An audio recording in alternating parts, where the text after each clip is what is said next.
మీరు కన్న పిల్లల్ని ప్రేమించటం మీకు ఎవరు నేర్పితే వచ్చింది? అలాంటిది మీ జన్మలకే కారణమైన ఆ పరమాత్మని ప్రేమించటానికి ఎవరు నేర్పాలి మీకు? నా జన్మకు కారణం ఆ పైన ఉన్నవాడే అనే భావన నీలో ఉన్న రోజున భగవంతుడి మీద ప్రేమ దానంతట అదే వస్తుంది.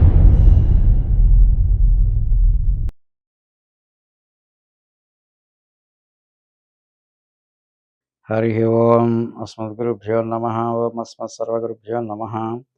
ఓం స్వాచార్యేభ్యో నమః. పూర్వాచార్యేభ్యో నమః.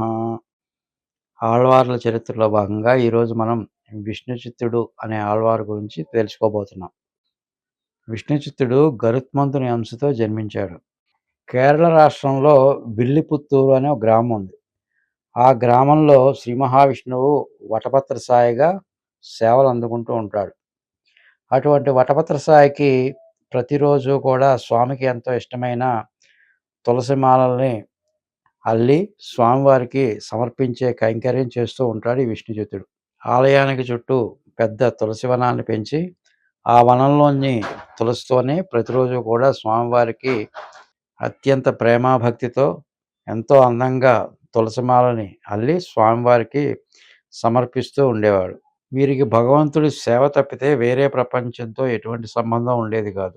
ఈ విల్లిపుత్తూరు మధుర రాజ్యంలో ఉండేది. పాండ్య వంశానికి చెందిన వల్లభదేవుడు ఆ రాజ్యాన్ని పాలిస్తూ ఉండేవాడు.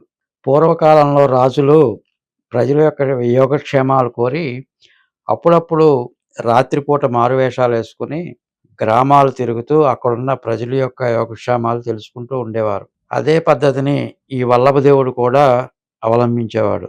వల్లభదేవుడు ఎంతో శాస్త్ర పరిజ్ఞానం ఉండి రాజ్యాన్ని సుభిక్షంగా పాలిస్తూ ఉండేవాడు. ఒకరోజు రాత్రి మారువేషంలో ఒక గ్రామంలో సంచరిస్తూ ఆ గ్రామంలో ఉన్న ప్రజల యొక్క యోగక్షేమాలు తెలుసుకుంటూ ఉంటాడు. ఆ గ్రామంలో ఒక చోట అరుగు మీద ఒక పండిత బ్రాహ్మణుడు విశ్రాంతి తీసుకుంటూ ఉంటాడు. అతని దగ్గరికి వెళ్ళి, రాజు, ఓ పండితోత్తమ, ఈ జీవితం సార్థకం చెందాలంటే ఏం చేయాలో మీ దగ్గర నుంచి తెలుసుకోవాలనుకుంటున్నాను.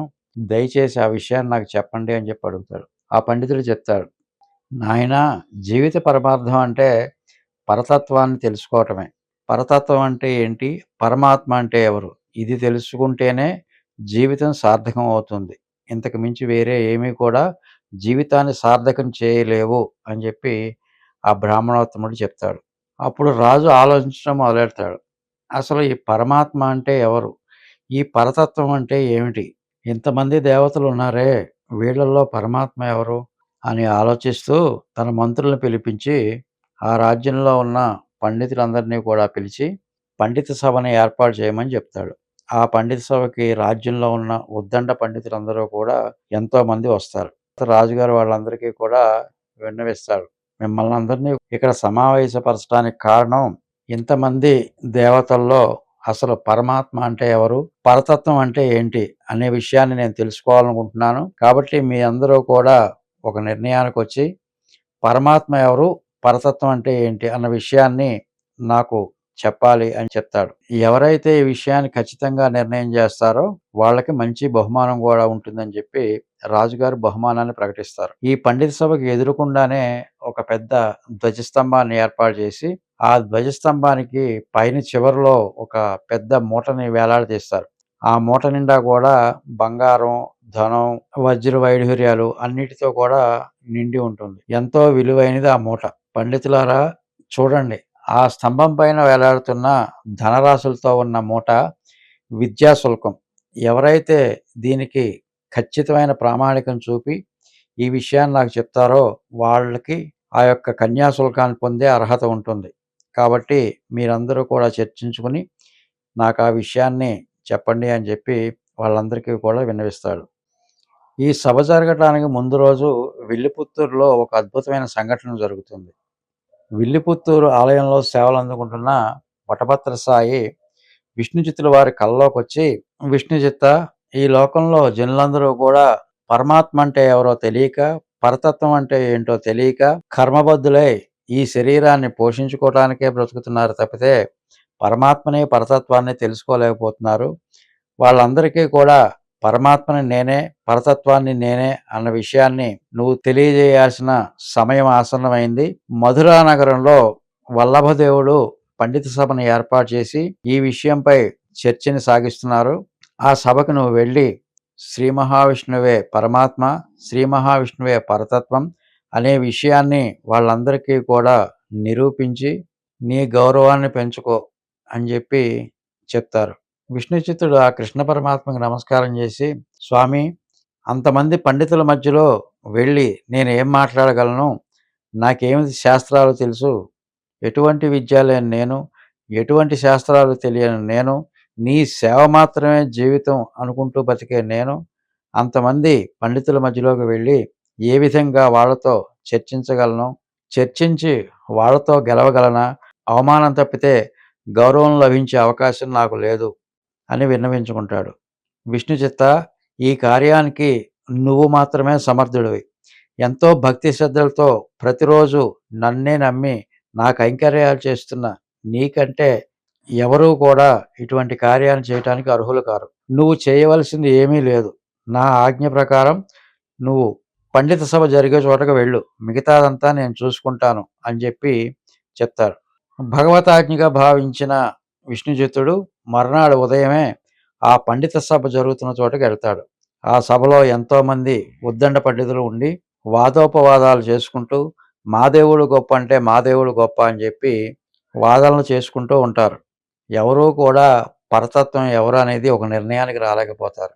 రాజుగారి ఆస్థాన పండితుడు ఆ వచ్చిన విష్ణుచిత్తుల వారిని చూస్తారు. ఆ విష్ణుచిత్తుల వారిని చూస్తే ఆయన యొక్క ముఖవర్చస్సు అంతా కూడా వెలిగిపోతూ ఎంతో పండితుడికి ఉండాల్సిన లక్షణాలన్నీ కూడా ఆ ముఖంలో కనిపిస్తూ ఎంతో కళగా ఉట్టుబడుతున్న అతనిని చూసి మహావిష్ణువే సాక్షాత్తు ఇక్కడికి వచ్చాడా అన్నట్టు అతని రూపాన్ని చూసి అతనికి నమస్కరించి అతన్ని పండిత సభలోకి ఆహ్వానం పలుకుతారు. రాజుగారి ఆజ్ఞ మేరకు ఆ విష్ణుచిత్తులని ఉన్నతాసనం మీద కూర్చోబెడతారు. ఎప్పుడైతే విష్ణుచిత్తుల వారు ఉన్నతాసనం మీద కూర్చున్నారో సభలో ఉన్న పండితులందరూ కోపోద్రిగులై రాజుగారితో అంటారు, రాజా, మీరు చేస్తున్న ఈ పని మమ్మల్ని అవమానించడానికే చేస్తున్నట్టుంది. ఇంతమంది పండితులు మేము ఉండగా ఎవడో అనామకుణ్ణి ఒకరిని తీసుకొచ్చి ఉన్నతాసనం మీద కూర్చోబెట్టి మమ్మల్ని అవమానపరుస్తున్నారు. ఈ విష్ణుచిత్తుడికి అసలు ఏం తెలుసు అని చెప్పి కనీసం అక్షరం ముక్క కూడా రాని ఈ విష్ణుచిత్తుడు ఏ వేదం చదువుకున్నాడు, ఏ శాస్త్రం చదువుకున్నాడు, కనీసం గాయత్రి మంత్రం చదువుకోవటం కూడా రాదే, అటువంటి విష్ణుచిత్తుడిని తీసుకొచ్చి ఉన్నతాసనం మీద కూర్చోబెట్టారు. మీరు చేస్తున్నది తప్పు అని చెప్పి రాజుగారితో చెప్తారు. అప్పుడు ఆస్థాన పండితుడు మధ్యలో కలగజేసుకుని ఈ విష్ణుచిత్తుడికి శాస్త్రాన్ని తర్కించే శక్తి ఉన్నదని చెప్పి నా నమ్మకం, అందుకే వారిని ఉన్నతాసనం మీద కూర్చోబెట్టడం జరిగింది. మీలో ఎవరైనా సరే ఈయనతో తర్కించి పరతత్వం ఏంటో నిరూపించి ఆ విద్యాశుల్కాన్ని గ్రహించవచ్చు అని చెప్పి చెప్తాడు. అక్కడ ఉన్న ఉద్దండ పండితులు అందరితోనూ కూడా విష్ణుచిత్తుడు తర్కించి శాస్త్రాన్ని వివరించి వాళ్ళందరి చేత కూడా శ్రీ మహావిష్ణువే పరతత్వం అనే విషయాన్ని ఒప్పిస్తాడు. అప్పుడు సభలో ఉన్న పండితులందరూ కలిసి విష్ణుచిత్తుడు చెప్పిందే సరైన నిర్ణయం, శ్రీ మహావిష్ణువే పరతత్వం అని చెప్పి రాజుగారికి విన్నవిస్తారు.